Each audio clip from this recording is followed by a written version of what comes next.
Hi, my name is Soundarya and I'm the creator of Unshackled Club. Welcome to an edition in the Extraordinary Visa Library, where we bring in past recipients of O1, EB-1, and EB-2 NIW visas to understand their journey and demystify the process to help more talented immigrants like you get these visas. In this edition, we have Shantanu Joshi. Shantanu moved to the US from India in 2011 to pursue his master's in industrial engineering at the State University of New York.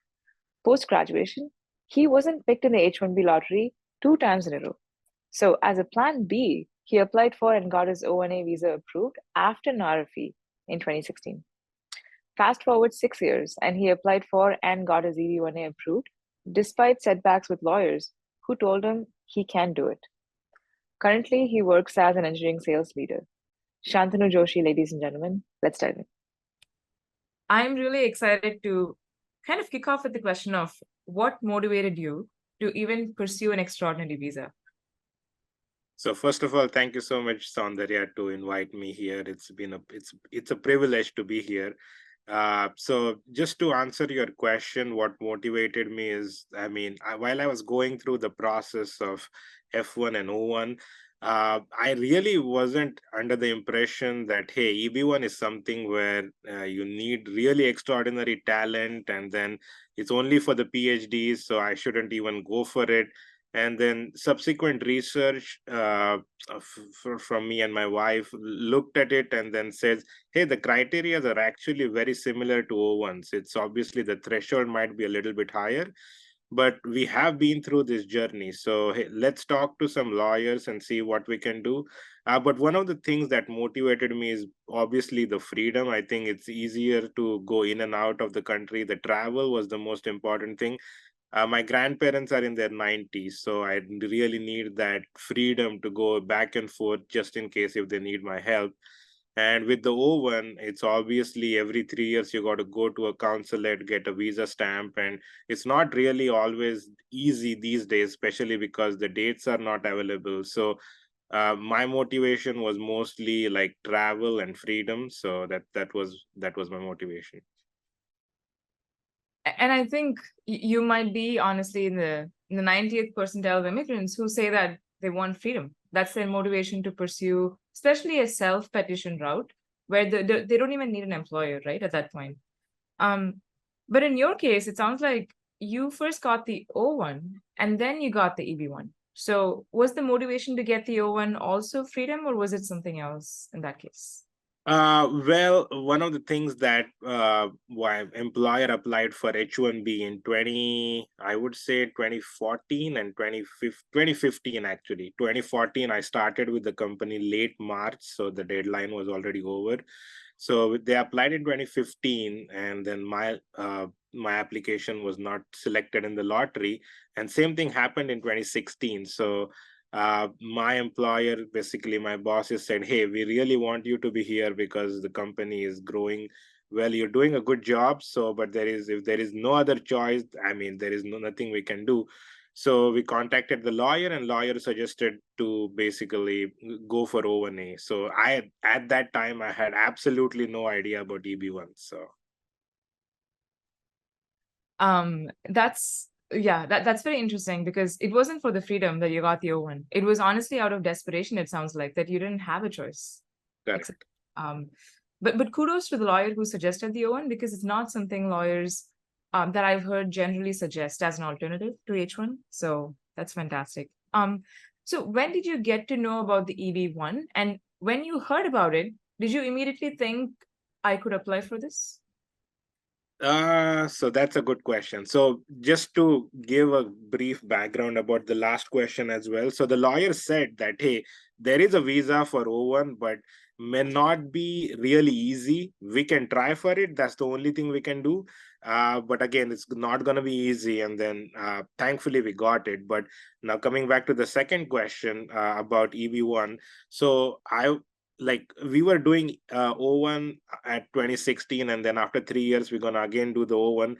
And I was like, the amount of research, not just research, but the material that you need to compile to submit for O1, it's very large. I mean, you need to contact to your customers who are you writing the support letters and all that, and obviously explain everything again, get the letters and all that. So that process actually takes about 6 to 8 months. So considering that, hey, 3 years and then again 6 to 8 months, so it was like every 3 years I have to do that. So I was like, is it really worth it to do every 3 years? Is there any other route? So me and my wife started talking, and she's like, hey, just just get your profile verified with some of the lawyers and see what they say. So the lawyer who basically suggested to do O1, and they also did the EB3, they said EB1 is going to be really difficult. It's not something easy. So I would suggest that we apply for H1 again, and then hopefully we get picked in the lottery, and that's the easiest route. But I don't like easiest route. I wanted to do something where, hey, let's get it done once and for all. I mean, obviously by God's grace, but just at least you can try it, right? So I got my profile like qualified, or basically see, like, talk to the lawyer and see how my profile looks like. And then this one of the lawyers suggested that, yeah, absolutely go for EB1. I mean, there is a good chance that you might get it. Amazing. So one lawyer said no, but then another lawyer said yes. But it sounds like, honestly, the no helped you more than the yes, because it gave you kind of a fire to chase that route after that. Yes. So I talked with 3 lawyers actually. One of the lawyers was the current lawyer for O1.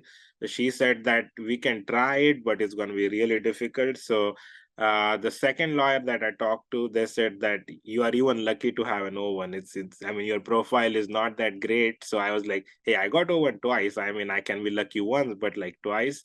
So that was something that kind of motivated me even more. And the third lawyer, who is my current lawyer, she said that, hey, yeah, I think we have a good chance. There are a couple of gaps in the profile about, hey, you can do this or do that to bolster your profile. But apart from that, your profile is pretty good. I think we should give it a shot. So I took her advice and went for it. Amazing. So getting into your EB-1A application, so you started the application in May 2021, correct? Yes. Okay. And you got the green card, or you got the I-140 approval in June 2022. So about a year apart. Correct. That's what it took. Did you also do premium processing for this? Yes, but we applied as a standard application in February, and then change it to premium processing in April. Okay, got it. So before we get to that part, I'm curious to kind of dive into your application itself. Let's talk about, what is your niche, first of all, when you applied? What did you put forth as, this is where I'm an expert? So my niche was like materials, basically soldering materials for electronics manufacturing. So basically, to give you an idea, like everyone has electronics in their house. So everyone knows about printed circuit board and how the printed circuit board assembly looks like. So basically, it's a printed circuit board, like a bare board, and then you are going to attach the component, which is a processor, just to like simplify terms, and you are going to attach the processor to the printed circuit board with a means of a metal. That's my specialty. So basically, I help select materials which are gonna be helpful for that particular application. So think about it as, hey, I have a laptop and I also have something which is an oil drilling application. So I cannot use the same material for both because the applications are totally different. So my expertise is basically selecting or helping select a material or a flux for the end consumer or end business, so that they can make that decision and then save a lot of money. So that's my expertise. Okay. That was actually a very helpful example as well. And with that niche, you mentioned the top 3 criteria you were aiming for was original contribution, critical capacity, and authorship. So let's start with original contribution, because that's generally a very hard category to get. Right. So I'm curious, what was your evidence in that? So for the original contribution, basically I have, so when I started for the company, we had maybe 1 or 2 customers here, maybe 1, but that was directly managed by our parent company in Japan. So I had to start everything from scratch. So we actually, you can say that we had 0 customers here in Midwest. So when I started talking to the customers, like about our products and how we can help them, slowly but steadily. It takes a long time to change any process or products, specifically because let's say your company Y, you're selling like a laptop. So if I'm giving you my product is actually giving like going out with your product, but the liability is going to be on you because the name is you are selling the laptop. So you have to be extra careful in having any material that is going with your product. So in for that particular reason, the sales cycle for such things is about give or take about 2 to 3 years for a customer to close. So it's a big sales cycle. So in order to do that, I was basically in contact with a lot of my customers, help them understand the advantages of our product, what they can benefit out of it. And then because of that, how they could basically have state of art technology in their product. So I got a lot of support letters, actually 10 in total, about how my contribution was helpful in basically having a competitive advantage for them over their competitors. So that kind of helped me like write a original contribution where, for example, a customer was basically suggesting that, hey, before he advised us on this product, we were having let's say we in the manufacturing we called a term called FPY, first pass yield, meaning that let's say you're building products out of 100 products, if your first pass yield is 98%, that means 2% product are defective or you have to throw it away. So how I could improve the first pass yield from 75% to 99.7%. So now they only have to throw away very small amount of products or zero products. So basically those letters really helped me, what I think, for original contribution, where I suggested them to select this material or select this product as respect to what they were using and how that could transform their manufacturing process expertise. Very interesting. This is actually the first time I'm hearing a very different kind of evidence collected for original contribution, because generally people say it's a patent, um, it's a letter from their manager, but you got letters from your customer. I mean, I'm sure you also got letters from your manager. Yeah, I did that for the critical role. So I didn't use the letters from the manager for the original contribution.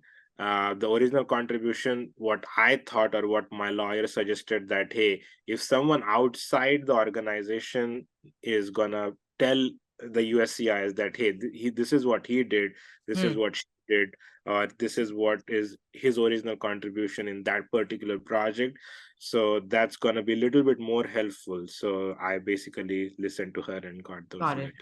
letters. And so you got letters from how many customers on this? So we had, I mean, I shouldn't say all the customers. So as I'm still doing my PhD. So I had one letter from my advisor from the school. And I had about 9 letters from my customers. And then I have 4 backup letters just in case if I get an RFE, which I did. So I could use those letters just because, I mean, the timeline, if you get an RFE, is very small, and then you cannot really start searching or start talking to people about, hey, is there any way you can write a letter of support for me, because they might be traveling or there might be another situations, and then it could be difficult. So we had a couple of letters for as a backup. So total I had like 15 letters. We only submitted 9 out of it for original contribution. Gotcha. Did you also have any patents? I know you had a lot of papers, which we'll get to in authorship, but no patents. No patents. Nope. Got it. And these letters, I'm curious, did the customers go into how your material that you worked on helped them with their bottom line as well? I'm curious what the contents were like.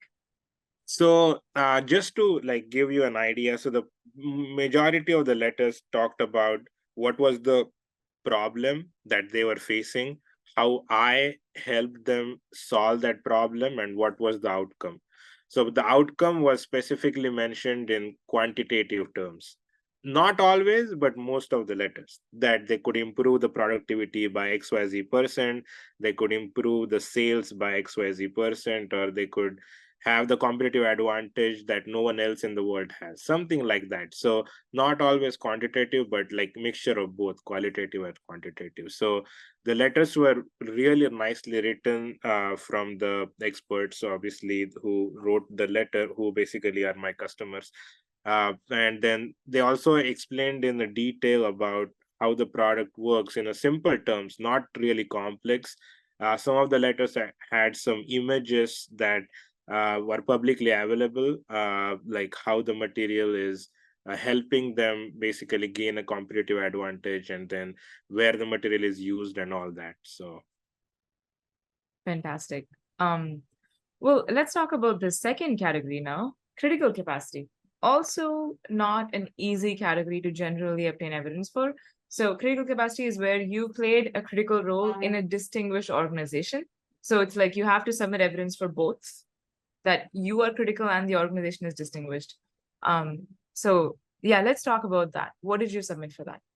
all right. So for the critical role, actually, I submitted only two letters. One from the president of the company, who basically manages all the entities in the world. So not just US, but we have factories in Poland, Korea, China, and then we have sales offices in Denmark, Hungary, Philippines, Singapore, all over the world. So he manages overseas sales as well as sales in Japan.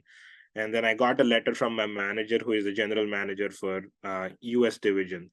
So so basically the manager that I have, who is the general manager for US division, talked very specific about critical projects which helped us convert that prospective customer as our current customer, and how high I helped them increase the revenue of the company from XYZ to where we are right now. So we had a graph where he showed that, hey, here are the number of customers before he joined, and this is how he basically started closing the customers year on year.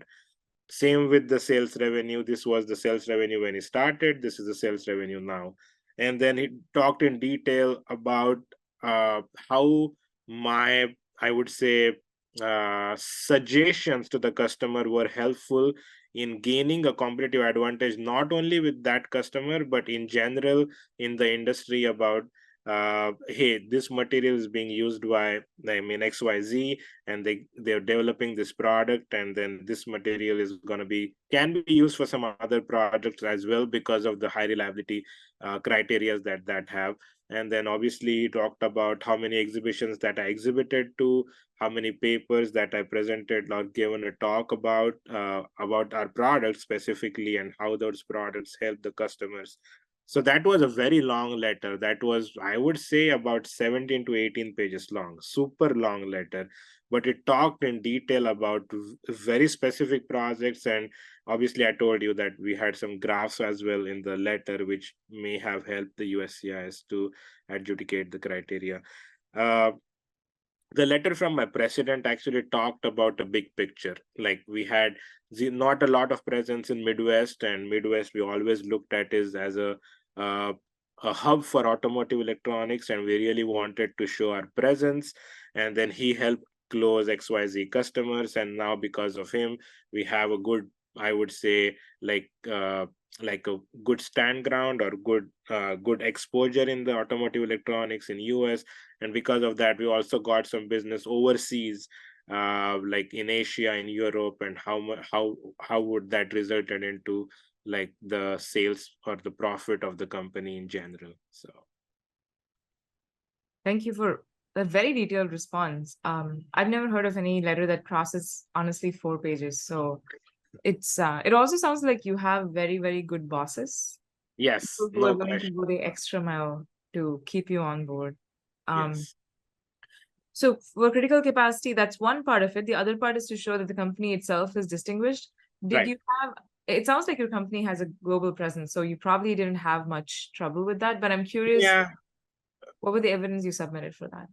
Yeah. So for the distinguished capacity or distinguished organization, the president of the company basically wrote in the first, I would say, a page or page and a half, about how uh, when did we start, what was our products, how, where we are established, what kind of trade shows we exhibited, what kind of awards we got from like big automotive companies in the world, how we are basically working with them for over 50 years. And then he also showed about our presence throughout the world by showing a graph of the world that, hey, we have this, we have that, number of distributors, number of manufacturing facilities, number of employees, the amount of revenue. And then I think the biggest advantage of the Japanese company is basically that employee turnover is super low. I think in last, I would say 50-55 years, we might have had the like number of people leaving the company less than 5, maybe 10. So it's a mostly it's an employee owned company, so it's basically uh, you take ownership that, hey, this is my company, this is my role. So no one is basically telling you this is what you should do. Even that, I did not have any sales background, so they didn't push me that, hey, you have to do this, you have to do that. It was all on me that, hey, this is now your company, this is your job. I don't think we should tell you how to do it. You know what need to be done. Just as long as you are doing your job, they are not telling me. Still, there is no micromanaging, to say the in good terms. And then no one basically has like a it's not like, hey, this is not my company, let's just do this, let's just do that. It's always about, hey, this is my company, how can I make it more profitable, how can I make it more efficient, how can I make it more uh, Amazing. global exposure and stuff like that. So Awesome. So now let's switch into the third category, which is authorship. So in your case, I believe I read that you had some 20 papers that you had published in journals. Is that true? right. Yes, so not all the papers were in journals. So I was fortunate enough to work under a great professor. I'm still working under him. So in my university, when I did my master's, I did master's with a thesis. So basically, the research that I did when I was in master's basically helped me publish some papers. And then my professor suggested, hey, you are doing the same exact thing after your master's, and it's basically aligning very close to your job. It's actually this, you are basically suggesting customers based on your experience and the research that is going on.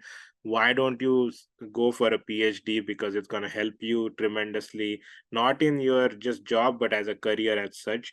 So basically I thought about it and I thought like, yeah, I don't think it's a bad idea. So I decided to go for it. And basically the partnership that I have with my customers and obviously my professor, together basically we could do a lot of papers where my customer was interested in knowing more about let's say high reliability criteria or requirements for their assembly.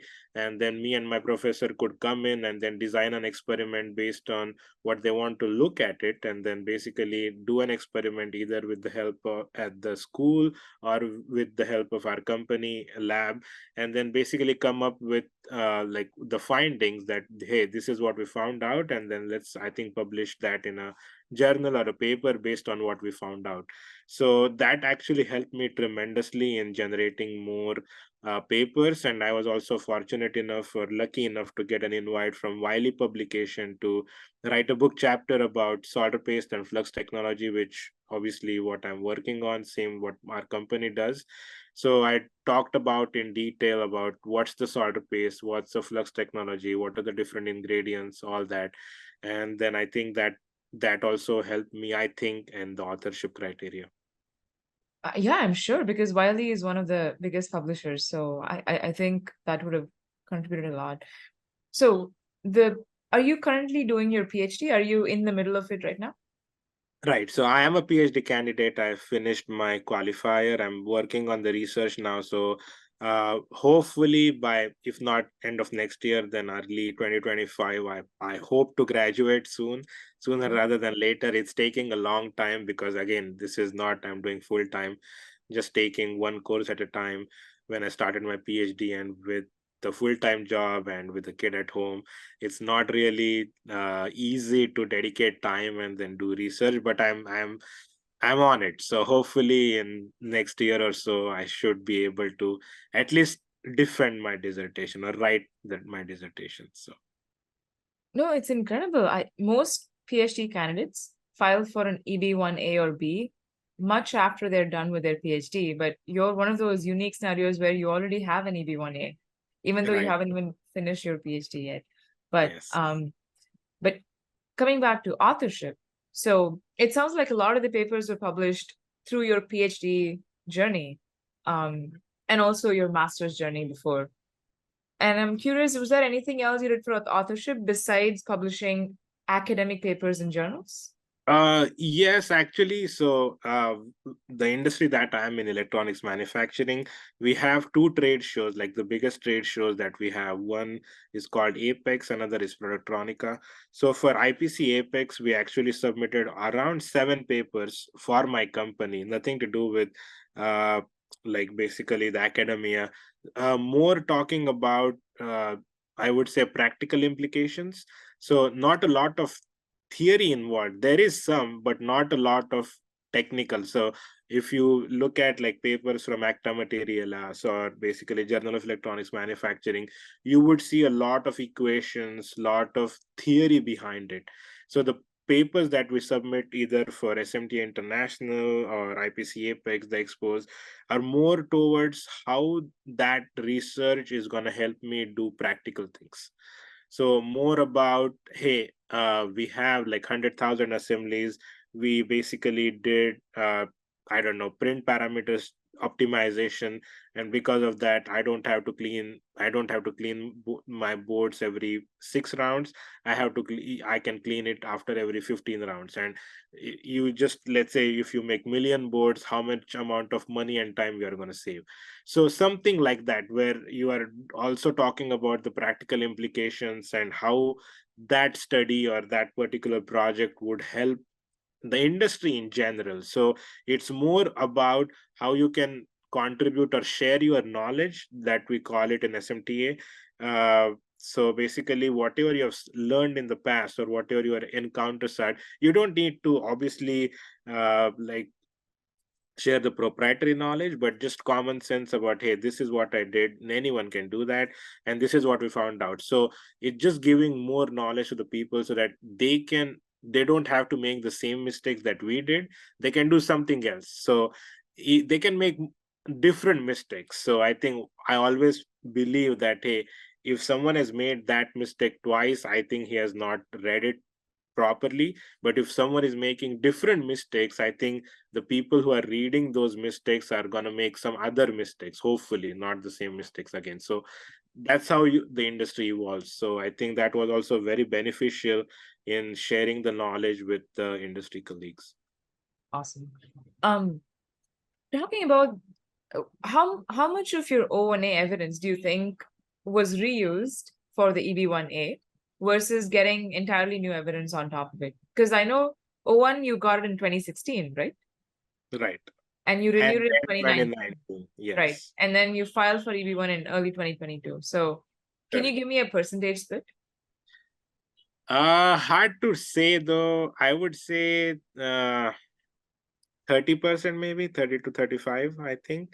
So in the O1, I mean, of course, you can basically say that the base was there.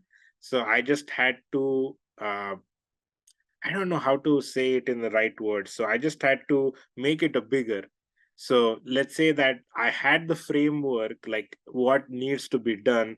I just needed to expand that framework so that the EB-1A criteria can be satisfied. So I don't think I used a lot of the same evidence. I mean, of course, the papers which were published before my O1 was approved, I basically submitted those papers, but I also had a lot of new papers that I did after my O1 was uh, basically approved. So same with the projects. I had like maybe 3 or 4 projects done before my O1 was qualified, and I might have mentioned that in the petition somewhere that, hey, I also did that. But the critical projects were obviously brand new projects that I worked on with the customers for the original contribution. So I don't Got it. think any that was used before. So but again, when you talk about critical role, you also going to talk about what I did in 2014, 15, 16, and then so on and so forth. So some of the parts, I would say, yes, I think 30% is a good number in the total petition. Yeah, I think it's kind of like the O1 is like building the first floor of a house, maybe, and the EB1 is like building a skyscraper. So Right. you add a lot more on all of the criteria generally. I also know of someone who essentially refiled their O1 and got the EB1 approved with no new additions. So Wow. there are some, outlier stories like these. But coming back to talking about your profile, let's kind of talk about the RFE. So RFE is request for evidence, which in EB1s, a surprisingly high number of people get. I think it's something like 50% of people who get RFEs. Um, and so it's not very uncommon, but I'm curious if you expected it to happen when you filed. Yes and no. So for me, yes, my lawyer and my supporters said that, hey, I don't think you would, because I think you have a good petition overall. But in my mind, I always thought that, hey, it's better to have a plan B ready, just in case. You cannot start thinking about plan B, uh, saying that, hey, plan A is always going to be successful. So for in my mind, I always think like that. Hey, if this is not going to work, I always have something ready just in case. So RFE, actually, I was surprisingly, I shouldn't say this, but I was happy, because hey, when you are submitting the petition, you are basically writing an exam without knowing the questions. You are basically writing answers, but no one is asking you the questions, right? So, but in RFE, they have very specific questions. Hey, Yeah. you told this, but you never submitted this, or you told this. So for me, I think it's a little bit easier to look at it that way, because now I know what questions are. So I just need to answer them. So I always looked at RFE positively, because I had the same thing with O1. The first O1, I also got an RFE. So I wasn't really shattered at such, like, hey, how can I get an RFE?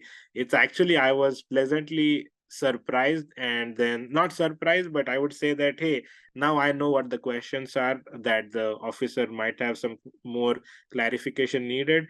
I just need to answer those questions to best of my abilities, and hopefully they'll accept it. So That's a great analogy, actually. And so in the RFE, generally they tell you if they accept any of the criteria. So did they yes. accept any of the criteria? Yeah, they accepted two. They accepted the authorship and the critical role. And Okay. they had some questions about original contribution, and they had questions about judging criteria, and then also had questions about membership criteria. So we knew that membership was always our kind of a weak point. So we had that for the final merits. But for the original contribution and the authorship, they were very specific about what kind of information that they needed. So they basically highlighted some of the lines from the letters that are submitted, and they said that, hey, this is good, but then how, uh like eh, can you explain more about exactly where the material is used, or how was the significance of the input that you provided to that customer. So basically we went back to the same the customer and asked him, hey, this is what we got from your CIS. Is there any way you can write another letter to show what they are basically answering? Because obviously he was going to write the letter. So he said, yeah, absolutely. So he basically added a couple of pictures and whatnot, and then basically wrote another letter for that. For the judging criteria, the USCIS wanted to make sure that I was the one who judged or reviewed those papers. So even though we submitted the email saying that thank you for your review for this paper, so I got a letter from the editor. So I told him that, hey, is there any way you can write a letter for me saying that I was the one who reviewed the paper? And then, is there any way you can mention that why did you select me as a reviewer? So Right. he basically talked about who he was, and then which journal he was the editor for. And then he talked about my journey in general, like, okay, this is what he has published, so many papers and wrote a book and all that stuff. And then because of this basically niche criteria, and the paper required that criteria to be used, as a reviewer, because not a lot of people has that background who can review that paper.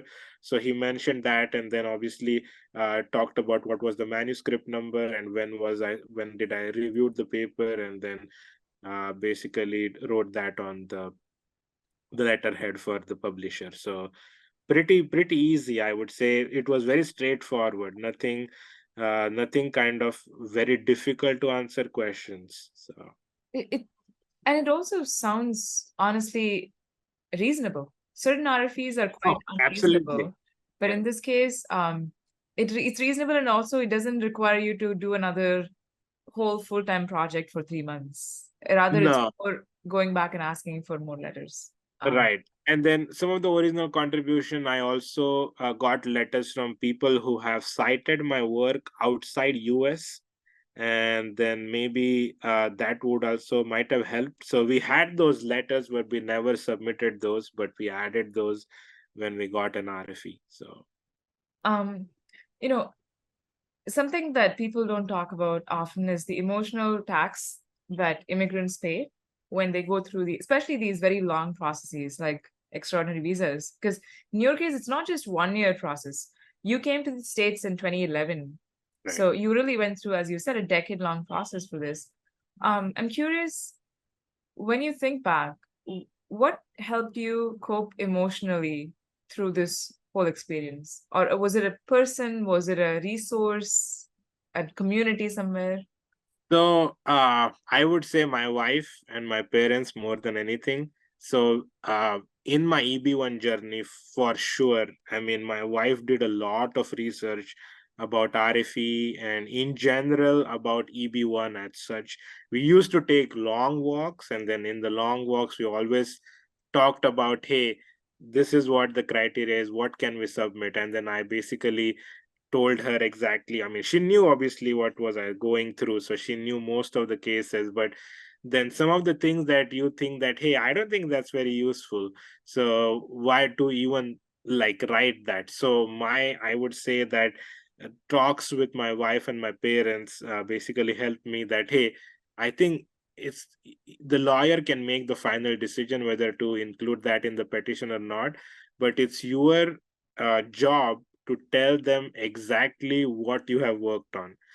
There are some projects that you think, hey, I don't think it's really important, because you think that, hey, I think anyone can do that, but just write it down or just tell them. I think that helped me tremendously in having the facts in front of me rather than just going back and forth about, hey, what did I do in 2015 October, which project I worked on.